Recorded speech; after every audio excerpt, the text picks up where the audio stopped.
이번 인선 중에서 주목을 받는 것은 김경수 전 경남지사를 대통령 직속에 있는 지방시대 위원장으로 임명을 했는데 김경수 전 지사 어떤 인물입니까? 경상도 고성 출신인데 진주에서 나왔죠. 네. 초중고 나왔고 대학교 때도 역시 학생운동해서 징역형 받기도 했는데 이 신계륜 의원 보좌관으로 이제 1994년에 이제 정치계에 입문했는데 사실 이분 유명해진 게 이제 2002년 대선 당시에 노무현 후보 선대위 때 합류하면서 그 뒤로 이제 노 전 대통령하고 인연을 맺었고 노무현 청와대 때 이제 연설기획비서관이라든가 공보비서관 등을 지냈고 2008년에 노 전 대통령이 퇴임하면서 같이 이제 봉화마을로 내려가가지고 네. 노 전 대통령이 세상을 떠날 때까지 이제 끝까지 보좌를 해서 이제 노무현의 마지막 비서관으로 알려져 있죠. 그리고 이제 2016년인가요? 김해을에 당선됐고 18년에 이제 경남지사 당선됐는데 뭐 아시다시피 이 드루킹 사건 때문에 이 징역 2년 확정돼가지고 이제 경남도지사직 상실하고 징역형 살았는데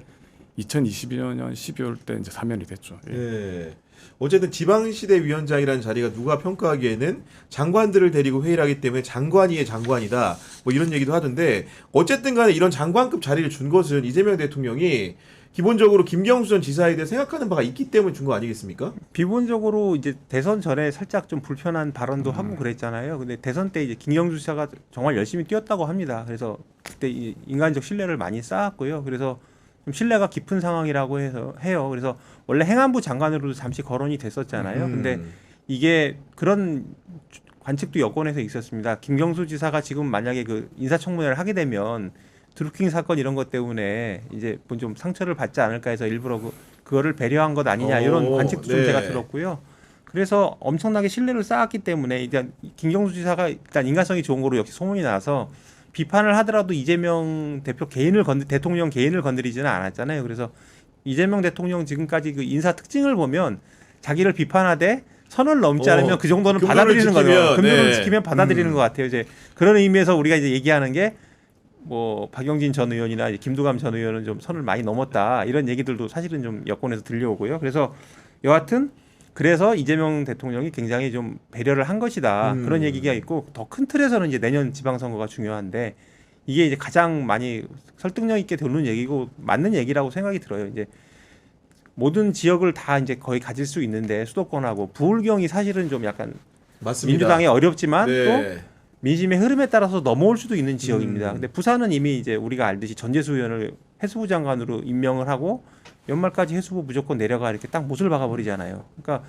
전재수는 부산시장 후보, 그리고 김경수 지사는 다시 이제 경남지사로 내려보려는 것이 아닌가 이런 관측이 아주 많습니다. 그리고 실제로 거기서 이제 그 구현 기자가 얘기했지만 그 위원장 자리가 그냥 핫바지 같은 자리가 아니라 아니라고 하더라고요. 예, 굉장히 그 좀 다루는 현안도 많고 본인이 힘도 있고 그러기 때문에 김경수 지사가 자기의 능력과 실력을 보여줄 수 있는 자리예요. 그리고 네. 본인이 경남지사를 한번 했었기 때문에 그런 경력까지 합쳐지면 이 위원장을 함으로써 지방선거에서 아주 강력한 경남지사 후보가 되지 않을까 이렇게 생각이 듭니다. 그리고 또 하나 덧붙이면 이건 좀 격가지 같은 얘기인데 그 조국 전 이제 대표도 부산시장 후보로 꾸준히 거론이 되잖아요. 네. 근데 그래서 그 범 여권에서 이건 도는 얘기인데 조국 그 지금 전재수 의원이 있지만 그래서 조국 전 대표가 언제 사면이 되는지 이걸 봐야 된다. 이런 좀 이렇게 호사가들이 말하는 관측 같은 것도 좀 있습니다. 네. 아니 근데 그 김경수 전 지사 같은 경우는 이재명 대통령이 신뢰하는 것은 분명히 이해가 되는데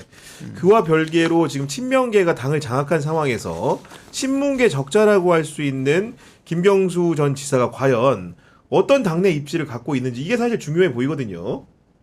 사실 말씀하셨던 것처럼 뭐 이 친문 적자긴 한데 뭐 기존에 이제 대선 나올 때도 그랬지만 이 뭐 이런 진보 진영 내 구심 진작을 할 수 있다고 했는데 원체 지금 이제 아시다시피 이제 이 민주당이 친명계가 거의 뭐 사실상 뭐 모든 의원들이 사실 친명계 비슷하게 돼가지고 네. 뭐 이재명 일극 체제에 익숙한 상황이잖아요. 그래서 여기서 이제 뭐 입지가 과연 이제 지금 제대로 잡을 수 있을까라는 그런 관측들이 있는 것 같고 아까 말했던 것처럼 드루킹 사건으로 이제 실형 선고받고 정치 공백기를 꽤 오랫동안 거쳤기 네. 때문에 지금 이제 이분이 아까 이용욱 기자 말했던 것처럼 이 위원장 자리를 이제 제대로 하고 거기서 뭔가를 이렇게 성과를 내보여야지 이제 기본적인 이 자기 입지가 조금씩 생기고 그때부터 이제 조금씩 이제 자기 리더십들을 만들어 나가는 과정들이 시작되지 않을까 이런 생각이 듭니다. 그러니까요. 그렇지 않을까 싶고 어쨌든 간에 이제 서두에도 두 분이 이제 말씀해 주셨지만 김경수 전 지사 같은 경우에는 기본적으로 기자들한테 너무 따뜻하게 잘하기로 정평이 나 있어가지고 두말할 것도 없는데 기자들한테 좀 어떤 평가를 받고 있습니까? 저는 사실 김경수 지사를 개인적으로 본 적이 없어요. 다만 이제 물어보면 사람들한테 야 눈물도 의외로 많고 되게 착하다. 이 얘기는 참 많이 들었어요. 착하다. 그래서 드루킹 사건도 얘기를 들어보면 캠프 안에 있던 사람들 얘기입니다. 김경수 지사는 실체를 잘 몰랐던 것 같다. 그래서 김경수가 좀 어리버리하게 당했다. 이런 이게 이제 감싼다기보다 이런 얘기들을 좀 들었고요. 맞아요. 그래서 기본적으로 네. 사람이 되게 착하고 유해서 이제 적이 좀 없고 아마 그런 것들이 아마 또 이재명 대통령의 마음을 산 게 아닌가 이런 생각이 듭니다. 아니 그리고 뭐 보면은 사람들이 그 이재명 대통령하고 가까워지니까 문재인 전 대통령하고는 거리가 생겼다 이런 평가를 대선 기간 내 많이 했는데 그걸 보란 듯이 얼마 전에 이제 그 탁현민 연출 김어준 이제 출연의 그 콘서트에서 문재인 전 대통령 옆에 앉은 모습이 드러나면서 여전히 두 사람의 관계가 우애가 깊다 좀 이런 생각을 좀 해봤는데 김진우 선배 같은 경우에는 김경수 전 지사랑 혹시 뭐 이렇게 만나보거나 식사해보거나 해본 적이 있습니까? 저도 이게 묘하게 제가 정치부 있었을 때 시기랑 그렇게 겹치질 않아가지고 네. 뭐 이렇게 오가며 이렇게 인사하고 했던 적이 있지만 오랜 시간 이렇게 만나본 적은 없는 것 같습니다. 그 아까 말했던 좀 기자들 사이에서 점잖고 뭐 젠틀하다는 평가는 뭐 익히 네. 많이 들었고 근데 지금 이제 기자들한테 물어보면 아까 말했던 것처럼 이제 정치 공백가 꽤 되다 보니까 네. 뭐 선배들을 뭐 저보다 바로 위에 선배들은 잘 알죠. 뭐 엄청 친한 분들도 많고 그런데 지금 젊은 기자들은 잘 모르는 사람들도 많고 해서 향후에 이제 어떻게 될지를 좀 지켜봐야 되지 않나라는 평가들이 많고요.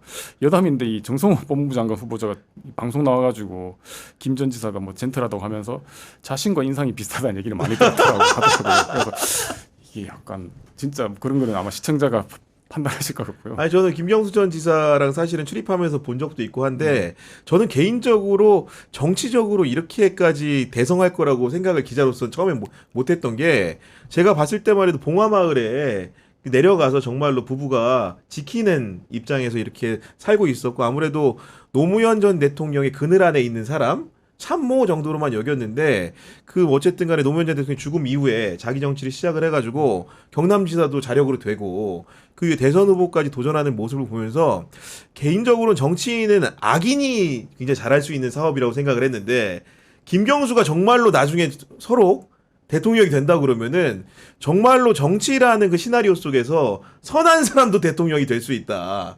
뭐 이런 이정표를 쓰지 않을까라는 생각을 좀 가볍게 해봤습니다. 그렇게 고교영 기자 얘기하니까 네. 뭐 정성호 의원도 제가 뭐 좀 여기저기 알아보면 욕하는 사람 아무도 없어요. 네. 아, 정말 좋은 사람이다. 그리고 뭐 저기 지금 뭐 김경수 지사도 좋은 사람이라고 얘기를 하고요. 그리고 제가 전에 말씀드렸지만 안규백 의원 되게 착한 사람이에요. 그러니까 그런 사람들이 다 되면은 잘 되면은 그게 또 이재명 정부에서 그래서 이재명 정부가 그런 장관들을 잘 활용해서 네. 성공을 하면 굉장히 그것도 좋은 일이라는 생각이 듭니다. 이제 네. 그런 포인트는 사실 생각을 안 해봤는데요. 과연 정치가 착한 것으로만 잘할 수 있는가는 사실 전 지금도 좀 되게 회의적이거든요. 참고로 이용욱 선배가 저 형 착해라고 하는 사람들 중에 잘된 사람은 그렇게 본 적이 없는데 누군지 밝힐 수 없지만 네. 지금 지금 상당히 나가신 분도 있기 때문에 알겠습니다. 마지막으로 인물비상구 시그니처 코너죠. 한 줄 평 들어보도록 하겠습니다. 예, 저 정성호, 윤호중 의원한테만 얘기를 하면 네. 이제 가장 큰 게 검찰 개혁이니까 네. 두 번의 실패는 없다 이렇게 말을 하고 싶습니다. 네, 우리 그 김진우 선배는요. 네, 뭐 저는 정성호, 윤호중은 인크레더블 헐크다. 오남 속에 원시의 피를 숨기고 있다. 검찰과 기득권 세력이 저항하면 마동석급의 터질 듯한 팔뚝으로 돌파해라. 그리고 이제 봉욱에 대해서 잠깐 얘기하면 네. 검찰 개혁을 실무적으로 뒷받침하는 노련한 사공임을 입증해라. 아, 알겠습니다.